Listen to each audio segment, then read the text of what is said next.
I found out my wife was cheating. Then my daughter's confession broke me completely. Life has a way of throwing unexpected curveballs at you. Sometimes they're small, things you can bounce back from, but other times, those curveballs come as heavy revelations that can either shape you or shatter everything you thought you knew. For me, Elijah, 35 years old, I never imagined my life would fall apart the way it did over the last few months. From the outside, everything looked perfect. A happy home, a loving wife, and 2 beautiful children. But not all stories have fairy tale endings. Mine began to unravel slowly, piece by painful piece. It started 12 years ago when I met Amanda. We were both students at university, young, full of ambition, and immediately drawn to one another. We clicked instantly. After just 3 months of dating, she invited me to meet her family. I remember being nervous that day, worried about making a good impression on her parents. I dressed neatly, practiced my small talk, and hoped everything would go smoothly. But nothing could have prepared me for what happened when Amanda arrived to introduce me. Standing beside her was a little girl holding her hand. She looked about 5 years old. At first, I assumed she was Amanda's younger sister or maybe a cousin. Curious, I asked her, and what she said next stunned me. "That's my daughter, Lisa," Amanda told me plainly. I was speechless. I had no idea Amanda had a child. She had never mentioned anything about being a mother, not even in passing. It felt like a major part of her life had been hidden from me. A wave of confusion and betrayal hit me all at once. I seriously considered walking away. Keeping something so important from me made me question if I could really trust her. But Amanda begged me to give her a chance to explain. And as I spent more time with her and Lisa, I started to see things differently. Lisa was a sweet, curious little girl. Over time, I grew close to her. My heart softened, and slowly, I found myself falling in love, not just with Amanda, but with Lisa too. They became a part of me. The years passed, and together we built a life. Through struggles, joys, and everything in between. In early 2019, Amanda and I got married. It felt like the final piece in our journey, and in late 2021, I officially adopted Lisa. She had always felt like mine, but now it was real on paper and in our hearts. Then, in early 2022, Amanda gave birth to our son, Mark. Our family felt complete. Amanda chose to become a stay-at-home mom, a decision I supported fully. I worked hard to provide for us, and she took care of the kids. But as Mark's first birthday approached, I started to notice changes in Amanda. She began spending more and more time out of the house, claiming she was meeting up with friends. I didn't think too much of it at first. Amanda had always been social, and I wanted her to have her own space and time. But something felt different. Her phone became her constant companion.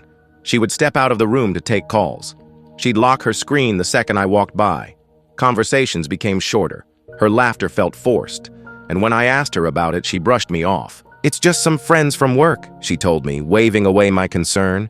"You know how it is, just silly gossip." But I didn't know. That answer didn't sit right with me. There's a kind of silence that feels louder than words, and Amanda's vague responses felt like alarms blaring inside me. I wanted to believe her.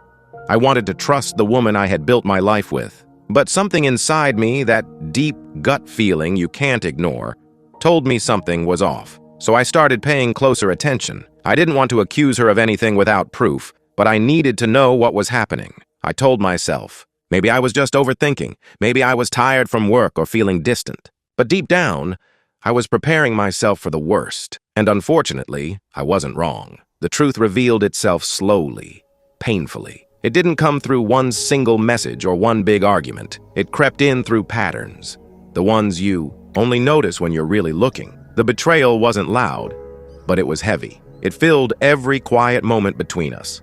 Every look that no longer had warmth. Every hug that no longer felt safe. The worst part about betrayal in a relationship is that it doesn't always show up in dramatic ways. It hides in the little things.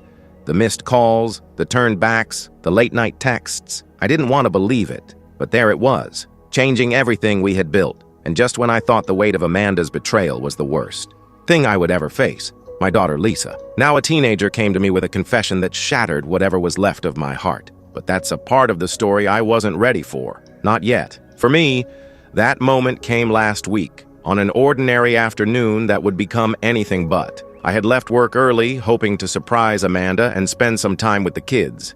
It had been a long week, and I was craving the comfort of home, The kind where the laughter of your children fills the air and everything feels right, even just for a moment. But when I stepped through the front door, what greeted me was silence. Not the kind that brings peace, but the kind that sits heavy in your chest, thick with the feeling that something's wrong.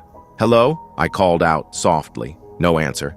That's when I heard it. A faint, hiccuping cry coming from the living room. My heart dropped as I rushed in and found Mark, our 1-year-old son, sitting on the floor, red-faced and sobbing. He looked exhausted from crying, his little hands reaching out for anyone. And then the smell hit me. His diaper hadn't been changed all day. I checked the clock. It was past 5 p.m. Judging by the state of him, it hadn't been changed since the morning. The smell was strong, foul, and the rash on his skin made my stomach twist with guilt and anger. I scooped him up immediately and took him to change. As I cleaned him, I kept asking myself the same question. Where is Amanda? My hands were steady, but my mind was racing. I was furious, not just because of the diaper, but because of what it meant. This wasn't just a slip, it was negligence. She was supposed to be home, to be here with him, and yet here he was, alone, neglected, hurting. Once I got Mark cleaned, dressed, and calmed down, I couldn't hold it in anymore. I needed answers. I needed them now. Still holding Mark close to my chest, I walked through the house and stepped out the back door. The sun was starting to dip in the sky, casting long shadows across the backyard. And there she was. Amanda stood near the back gate, laughing loudly as she talked on her phone. Her face lit up with joy, her voice playful and light, a stark contrast to the scene I had just walked away from inside the house. She didn't notice me at first. She was too caught up in the conversation, too wrapped up in whoever was on the other end of that call. And something about the way she was laughing, not distracted, not quick and polite, but fully present, deeply connected to whoever was speaking, it hit me. That laugh wasn't mine anymore. Without thinking, I walked straight over and yanked the phone out of her hand. "What the hell, Elijah?" She yelled after me as I turned away and marched back inside, slamming and locking the door behind me. I didn't even speak. I just put the phone to my ear. And then I heard it. "Hey, love, are you there? I can't hear you," said a man's voice, calm, intimate, familiar in a way it should never have been. He thought he was still talking to her. My stomach dropped. When I finally spoke, even just a quiet, "Hello," the line went dead. He knew, and I knew. The betrayal that had been creeping in through changed routines, hidden messages, and distant conversations that had just announced itself loud and clear. There was no going back. I moved quickly, needing to gather proof. I didn't even know what I was doing, just acting on instinct. I opened her messages and began taking screenshots. Every word between them felt like a knife to the chest. Jokes, nicknames, plans, love. I sent everything to my phone, trying to keep my hands from shaking. Then I deleted the screenshots from hers, though I don't know why. Maybe I still couldn't believe it was happening. Maybe part of me thought deleting them might somehow make it less real. The banging on the back door brought me back to the moment. Amanda was outside now, yelling, pounding her fist on the glass. Her voice was sharp, panicked, desperate. I hesitated. Then I unlocked the door. She stormed in, her face red with anger and confusion. Before I could say a word, her hand flew across my face. A hard, open-handed slap that made my head snap to the side.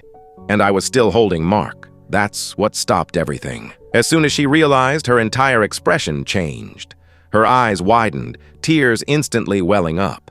She reached toward me, a shaky apology already spilling from her lips. "I'm sorry, I didn't mean to, Elijah. Please, I didn't think." I stepped back. I couldn't let her touch me. Not right then. Not after everything. She had already shattered my trust. And now the woman I had built a life with had struck me while I held our son in my arms. The pain, physical, emotional, cut deeper than anything I had ever known. "Lisa," I called out, my voice quieter now but firm. She had been standing on the stairs, frozen, watching the entire scene play out. "Yes?" she replied softly, eyes wide. "Can you please take your brother?" She nodded immediately and came down to take Mark from my arms. She cradled him gently, brushing his hair away from his forehead, her own face pale with shock. I turned to Amanda. "Meet me at the dining table," I said. There was no yelling, no more accusations, just a broken voice holding everything. Together for one more conversation we both knew would change everything. I needed answers. After everything that had happened, about the phone call, the neglect, the slap, the betrayal, we were finally going to talk. No more hiding, no more dodging questions. Amanda and I were going to face this head on. Whatever truth was still buried, it was coming out now, whether we were ready or not. The house was quiet, the kids upstairs.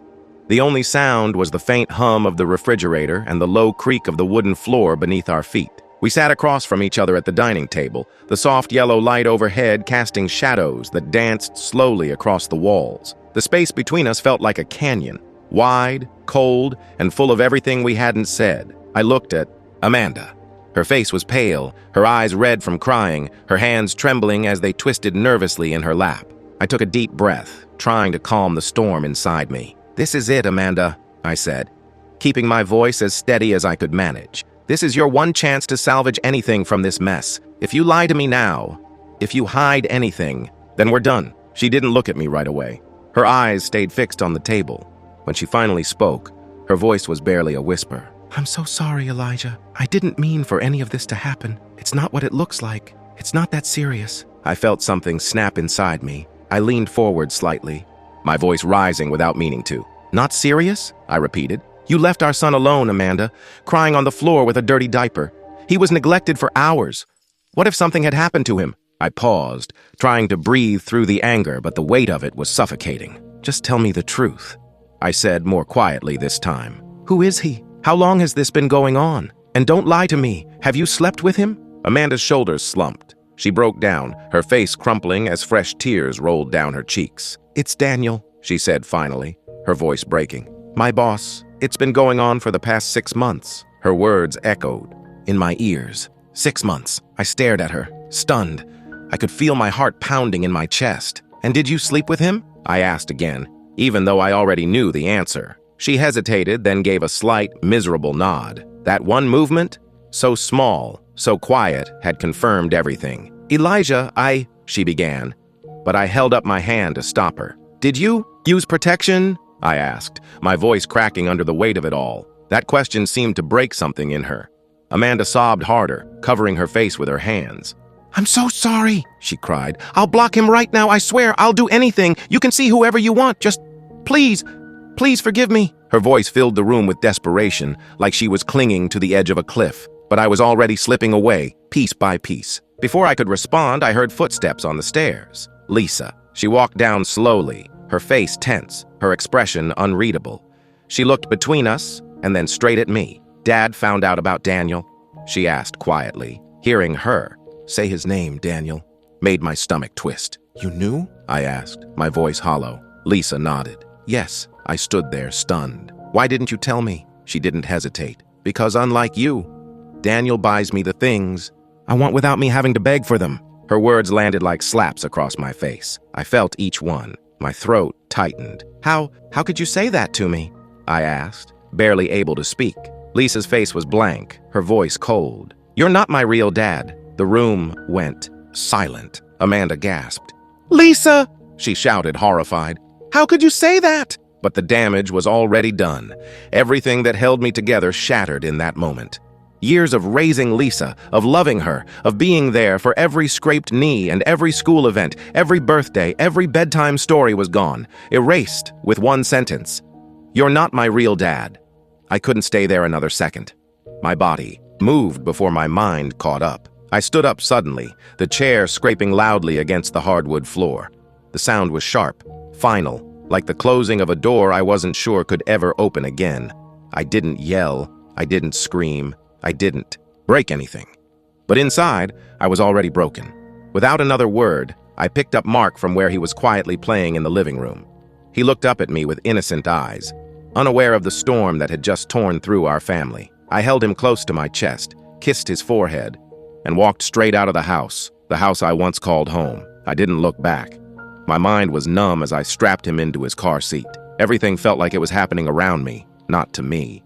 My hands moved automatically, buckle, door, ignition, like my body had taken over while my heart stayed behind, still shattered on the dining room floor. I didn't know where I was going. I just drove. The streets passed in a blur, red lights, intersections, signs. I saw them, but none of it mattered. All I knew was that I had to get away from the lies, away from the betrayal, away from the people who hurt me. It's been a week since that day, a full week since I left Amanda, and everything I thought my life was. Now I'm staying at my parents' house. It's quiet here, almost too quiet. but I need that silence. I need space to breathe, or at least to try. The pain hasn't lessened. If anything, it seems to grow heavier each day. The weight of what happened, of what was said, settles deeper in my chest every morning I wake up. My nights have become a blur. Long, sleepless hours where I lie awake, staring at the ceiling, haunted by everything I lost. My only peace comes in the soft hours when Mark is asleep. During those moments, the house is still, and my thoughts slow down just enough to catch my breath. My mom has been a lifeline through all of this. She doesn't ask many questions. She just does. She takes care of Mark during the day, feeding him, playing with him, keep him laughing. She creates a little bubble of calm around him, trying her best to shelter him from the storm swirling outside. As for me, I can barely do anything. I sit, I think, I stew, and I break a little more every day. But somewhere in that darkness, I've taken action, small steps that feel like the only control I have left in this chaos. I've cut off all financial support for Lisa. No more private school tuition, no more payments for her extracurriculars. I'm done sacrificing for someone who looked me in the eye and told me I wasn't her real dad, as if the years I spent loving her meant nothing. And Amanda? I've spoken to a divorce lawyer. Papers will be served by the end of the week. That decision wasn't easy, but it felt necessary. I can't live in a house where I don't feel safe, where trust has been broken in a painful way. My phone has been buzzing non-stop. Messages from Amanda and Lisa, filled with apologies, tears, promises, and desperate pleas for forgiveness. At first, I ignored them, but it was too much. Their words, their guilt, their attempts to pull me back, all felt like salt in a wound that hadn't even started to heal. Eventually, I snapped. I picked up my phone, typed out a message, and hit send. Get a lawyer, and tell that ungrateful thing of yours to start calling Daniel her dad. I'm disowning her. Then I blocked them both. Maybe that was cruel. Maybe it was too harsh. But the sting of Lisa's words and Amanda's betrayal was still too fresh, too raw. I couldn't take another second of pretending I was okay. Now, mutual friends are starting to get involved. Word has spread. They've been texting me, offering advice, trying to give me perspective. They say I'm reacting too quickly. That I should give it time. Listen to Amanda. Talk to Lisa. Think before I make permanent choices based on temporary pain. But none of them were there that night. None of them held our crying son alone. None of them were told they weren't real after giving everything. So for now, I stay quiet. I stay distant. I stay away. Because sometimes the only way to heal is to walk away from what hurt you, even if it once meant everything. They keep telling me she's just a kid, that Lisa didn't mean what she said, that she doesn't fully understand the weight of her words or the pain she caused. And maybe there's truth in that. She's only 13. Not an adult. Not yet. But every time I think about what she said, "You're not my real dad," it feels like someone is stabbing me in the chest all over again. That wasn't an accident. It wasn't a childish slip. Those were words chosen with precision, aimed to hurt, and they landed exactly where she wanted them to. Lisa may still be young, but she's also old enough to know right from wrong. Old enough to understand that hiding her mother's affair, lying by omission, was not okay. And definitely, she is old enough to realize how devastating her words would be to someone who raised her, loved her, and gave up so much to give her a life filled with comfort and security. I've worked tirelessly over the years. Long hours, missed breaks, skipped weekends, just to make sure my family had everything they needed. I didn't grow up with much. I know what it's like to feel like you're always missing something. So I did everything I could to make sure Amanda and the kids didn't have to experience that. I built a life for them that I never had. And this is what I got in return. Now I sit here, in this small guest room at my parents' house, the same room I used to sleep in when I visited during college breaks. It's become my temporary home, my quiet corner of the world where I try to make sense of everything that's happened. But peace is hard to come by. Inside me is a storm I can't calm. One part of me is burning with anger, a justified, sharp-edged fury that says, cut all ties. Let them live with the consequences. You owe them nothing now. That part of me wants to protect myself at all costs, to never feel this kind of betrayal again. And then there's the other part, the part that still remembers all the good moments. The small, perfect memories that used to make my heart feel full. Birthday cakes with laughing candles, lazy Sunday mornings, holidays spent cuddled under one blanket, movie nights with popcorn, fights and sleepy kids dozing off beside me. That part whispers, what if there's still a way back? What if counseling could help? What if they truly regret what they did? Sometimes when I'm completely still, when the anger fades just enough, I wonder if I'm clinging to something that's already gone, a past that existed only because I believed in it so completely. Am I holding on to a dream? Was our family ever as strong as I thought it was? Or have the cracks been there for longer than I realized? Is it foolish to still hope? I've already taken steps, big ones. I've hired a divorce lawyer. I've blocked Amanda and Lisa. I've pulled financial support. I've cut deep, hoping to create boundaries that would protect me from further pain. But now, in the quiet, those actions don't feel like triumphs. They feel like shields I've thrown up too quickly, and I don't know if that means I've gone too far, or not far enough. Am I wrong for wanting to disown Lisa, for divorcing Amanda? People keep offering their opinions. Some say I'm reacting in anger. Others say I'm being too soft. But none of them are living in this silence with me. None of them are sitting in this room every night trying to understand how everything fell apart. So I ask myself the same question over and over. What would I do if I were someone else looking in? If it was a friend in my position, would I tell him to forgive? To fight for what he had? Or to walk away with dignity and never look back? I don't know the answer yet. All I know is this: I'm tired, I'm heartbroken, and I'm scared that whatever path I choose will either break me more or leave me wondering forever what might have been.